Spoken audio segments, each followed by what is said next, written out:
Okay, folks, hope you're having a great evening. Here it is, another week, heading into another weekend of wintry weather, and I am just blown away by it, to be honest. You can go years without seeing this stuff around here, and to have it 3 times in a row, all on 3 consecutive weekends. That's pretty amazing, but here we are again. The first one a couple of weeks ago, of course, was all snow, and then last week we were trying to decide what was going to be a frozen mix, what was going to be rain and what was going to be thunderstorms, strong ones to our south. Now it's back to just snow. And again, it doesn't look like for all of central Georgia at this point, but at least our eastern half. All right, so it's Thursday night, so we have, 36 hours, something like that, before we really get into this whole thing. So things could change some between now and then. This is a look at the graph model for tomorrow, just to show you that anything we see tomorrow would be just a sprinkle or two if we even see that. So that's showing up in green. So very small sprinkle chance through the day tomorrow in the afternoon and evening, and then we'll clear it out. And you can see the green up north showing up on this as green because I don't have the precip type mode changed yet, but I'm going to change it as we go to this next model. So you can see that it's clearly not green. When you ask it, well, what is this, frozen or not? It shows up as snow. So that's what we're seeing starting, if this is right. I always have to preface it with this, if this is right, Saturday morning and going through the day Saturday. And again, the farther north and east you live, the better your chance. So I'm talking about Jasper, Putnam, Hancock, Jones, Baldwin, Twiggs, Wilkinson, Washington, Johnson, maybe Lawrence County as we go on through the day here, Truitland like this. So you can see, if I back this up, Forsyth to Macon, a little chance of a couple of flurries there, maybe toward the west, maybe Crawford, places like that. Houston can see a little. But the bulk of it is in our eastern and northeastern counties, right on the outside edge of this bowling ball in the Carolinas that will be bringing snow pretty good bit possibly to the Carolinas and along the state line between us and South Carolina. Also of note, a look at these wind arrows here, and those things are ripping it. You're talking about possibly 40-mile-per-hour winds as we go through Saturday afternoon into Saturday night with really cold air, so the wind chill is going to be something. As we get into Saturday, really Saturday and Saturday night, and still some of Sunday as well. All right, let's go from here to the North American model, the NAM model. This shows a little bit of a mixed start for some reason, and then you can see it kind of come down, again, kind of running down 75 east. So if this model is right, at least at first, it goes as far west as Macon, but as we go on through the afternoon, it does try to bring more down and spread it more into our area. So if you're wanting snow, this is a horse you would be wanting to pull for here. You can see the darker colors, the heavier snow bands possible from Sparta down through Sandersville, Wrightsville, Dublin, Soperton, places like that. And then leaving as we go into the nighttime hours. Here's the high-res model.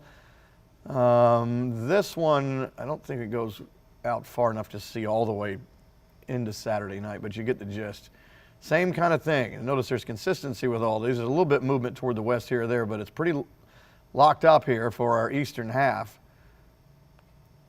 And again, you can see, let me go back here, you can see these darker shaded areas.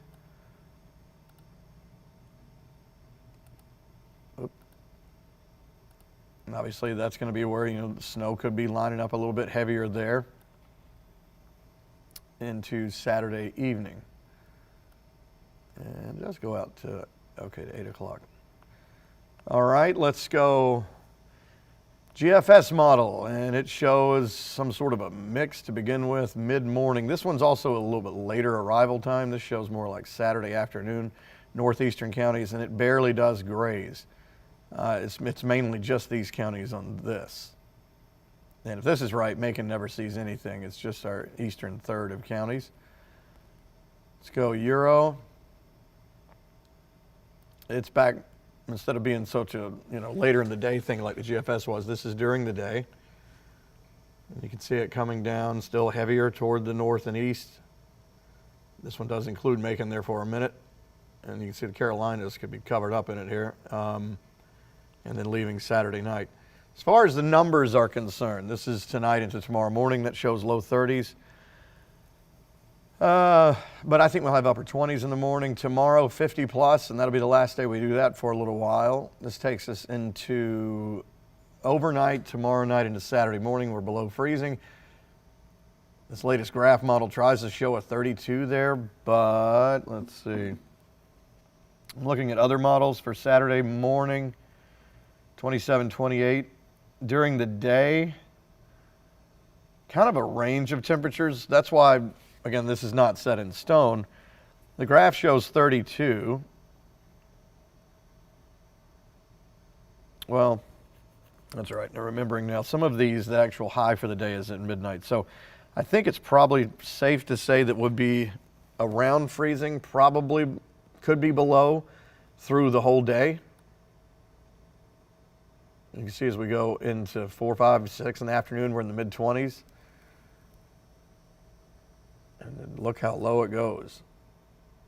Possibly around 18 degrees Sunday morning. I can't remember what I put us at for Sunday. Let's see. I think I put us at 14.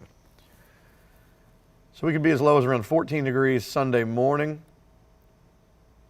And then it does look like we'll get back above freezing Sunday afternoon. I'm seeing some upper 30s on some of these models over here. Here's a look at the wind speeds as we go into Saturday. Just whipping here, talking 30, 35 miles per hour, 40 mile per hour winds as we go into Saturday afternoon when the snow is trying to come down in these areas. And then we get into overnight now into Sunday, still maybe a 20 mile an hour breeze there. So what does that do to the feels like numbers? Wind chills during the day, Saturday could feel like it's in the teens. As we get into the afternoon, we could already feel like we're in the single digits.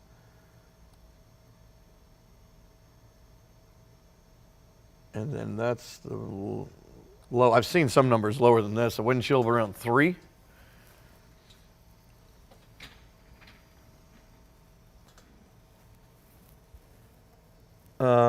So that's pretty cold. And then even as we get into Sunday, when we go back above freezing, it'll still feel like 20s there. So there's the weather impact alert for the day, Saturday, overnight into Sunday morning. Now, the only time we would be expecting snow would be during the day, Saturday. But then the reason this is dragged out into Sunday is because the wind and extreme cold with single-digit wind chills overnight into Sunday morning. And then February, we'll pick up the baton right where January has left off. So we'll see if that trend continues. At least I see some really cold overnight lows there, even as we go into next week.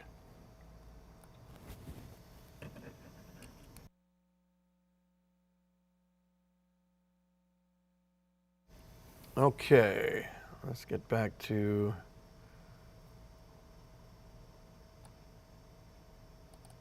all right, put the graph model here. Again, just in case you're just joining us, just to show you that this would be a snow event this weekend. 3 weekends in a row of some sort of wintry weather, which is mind-blowing to me. I can safely say I don't think I've ever seen that. So again, the graph, kind of a Macon north and eastward, tries to show a couple of flurries to the west and southwest, but most of it is up here and to the east. You can see the main snow event churning over into eastern parts of Georgia into South Carolina. Again, the NAM model starts with a similar scenario where it's mainly in our kind of northeast quadrant, but then as we go through the day, it does try to bring some down even farther into places like Macon, Warner Robins, maybe into some of our western counties, but there's going to be a cutoff at some point. We just don't know which model would be right on that yet. Saturday afternoon into Saturday evening, eventually starting to clear up and move to the east. Again, the high-res model. Whoops, let's go back to that.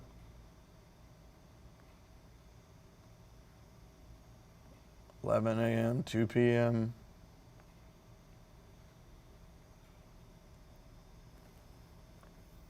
The GFS model showing northeastern counties mainly on this one. Again, this one's also later. This one kind of happens more afternoon and Saturday night, and then tries to pull away. This one is the one showing the least amount or the least amount of our area seeing snow.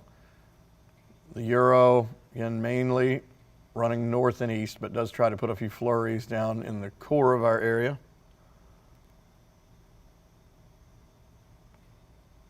And then leaving. And again with the numbers. 50-something tomorrow. And then it would probably be Sunday again before we get back above freezing, if the models are right. So, Saturday morning, Saturday during the day. Again, this is just one model. Other models are showing similar numbers. Some in the 20s through the whole day. So it wouldn't be a concern, I don't think, as whether or not, if you're in the snow zone, are you going to see snow? Yes, that would be the case, because it would be where all of the levels of the atmosphere are freezing. So, like the diagram that I was using last week, this one, it would be the right column, which is what we had 2 weeks ago. This is what we were looking at potentially somewhere in here this past weekend. And of course, we mainly ended up with just that. But when it's snowing at all levels of the atmosphere all the way to the surface, then it's a no-brainer. It's a snow event. All right, so showing you the numbers there. The wind, again, will be a big part of it, whether you see snow or not. As we go through the day, getting up to around 30-mile-per-hour breezes, 40-mile-per-hour winds Saturday afternoon into Saturday night, and eventually 20-something as we go into Sunday. And again, that does a whammy on the numbers during the day Saturday. This is almost lunchtime, and it could feel like mid-teens, and by the afternoon it could already feel like 9, 10 degrees because of the wind. The actual temperature wouldn't be that cold, but it would feel that cold. And again, it could get down super low as we go into Sunday morning. And even though Sunday is supposed to get us back above freezing, it still should feel like well below it as we go through the whole day. And then back to the teens again for actual temperatures Sunday night.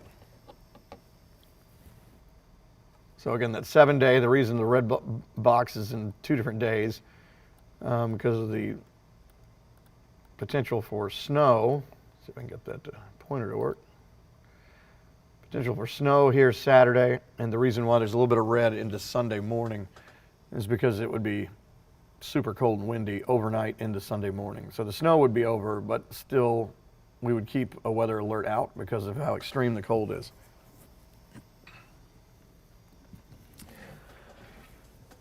Okay, let's see if we have any questions. Come on, Punxsutawney Phil, we need you. I hear you, John. It'd be great to get an early spring.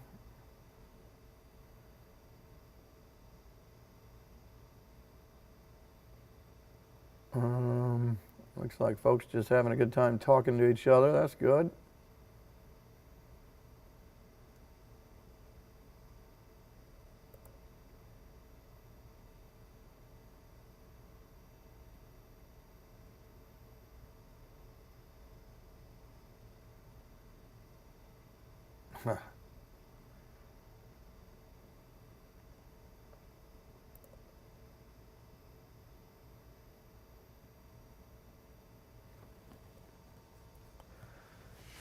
Let's see, snow amounts again. I don't know if I showed those. Here is some stuff. This is kind of what we've whipped up here.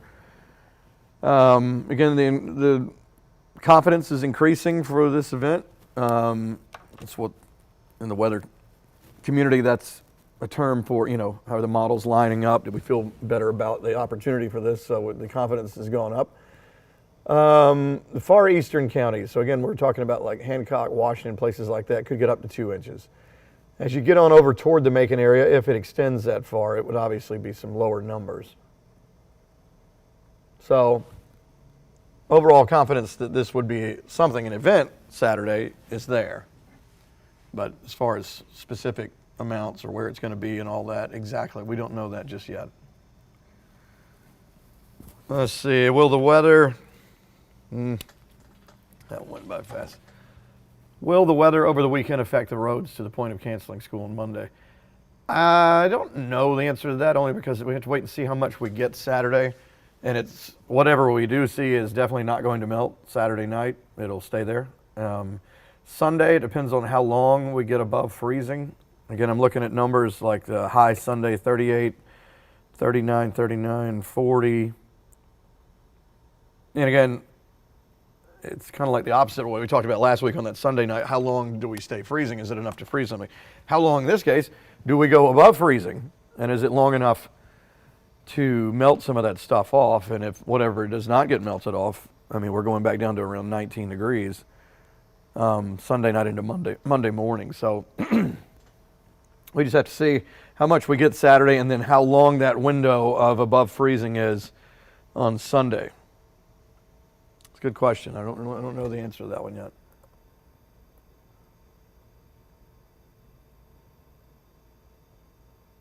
Yeah, I don't see. Somebody said, sounds like there won't be concerns about power outages since there's no ice. Always a concern for my elderly parents. Yeah, I mean, anytime you have some sort of a weather event, you think about some power outages, but no, this is not the same setup as that.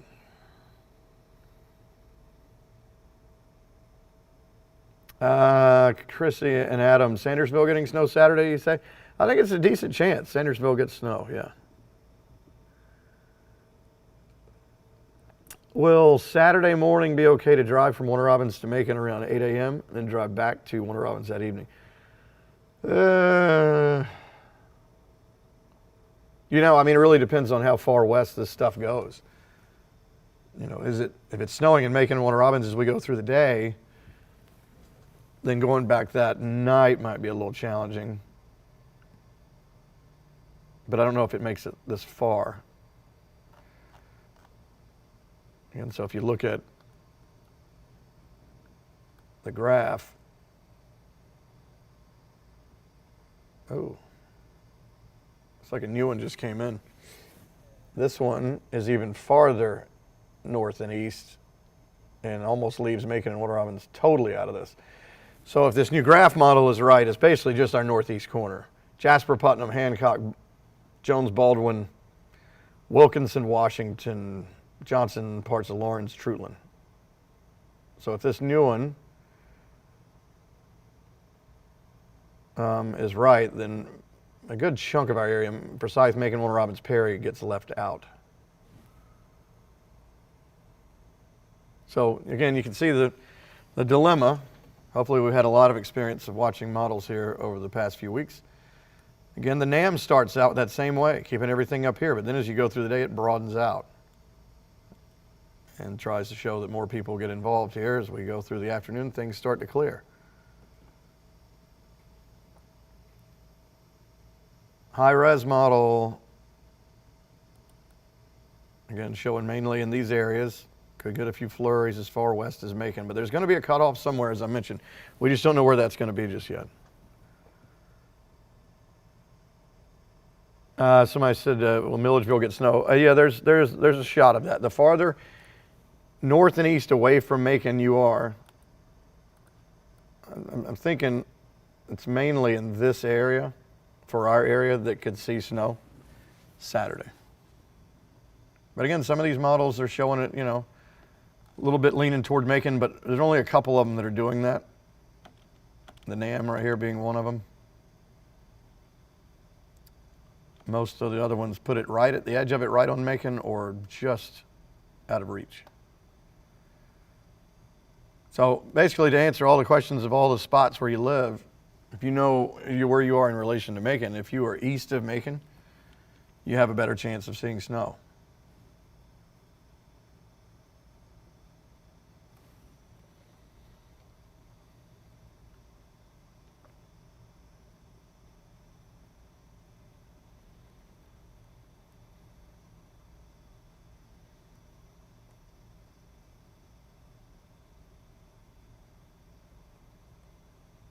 Josh, when do you think we will start to approach more seasonal temperatures? I don't know.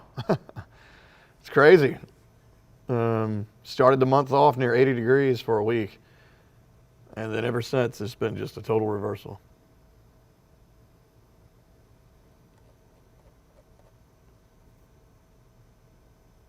Andrea, how come some models are saying 3 to 5 inches of snow for Milledgeville area? Again, that's not a number that I've seen, but, you know, I mean, that's the thing when in the social media kind of landscape we live in now, just kind of be wary about just grabbing in information from everywhere. There are a lot of people that really love to get clicks, and I've even seen where they'll manipulate maps just to try to kind of pique interest so people will click on it and look at it. So you can't trust all that stuff you see out there. Okay, guys, we get ready for the 10 o'clock show, and of course we'll be doing chats like this leading up to Saturday, just like we've been doing the past few weeks. And I'll be doing another one at 9 o'clock tomorrow night, 10 o'clock show, and the 11 o'clock show coming up in a little while. Thanks. Have a good one.